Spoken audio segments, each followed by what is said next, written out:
il cotto sporchissimo, guardate, macchie, è una cucina, su questa della lì mi è caduta dell'acqua, ma si vede tutto qua, guardate. Ok, acqua, aspettate,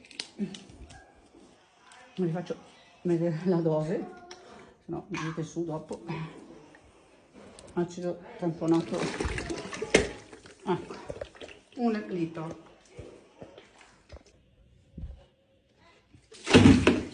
Vedete che giallino? Adesso però bisogna essere abbastanza veloci da fare.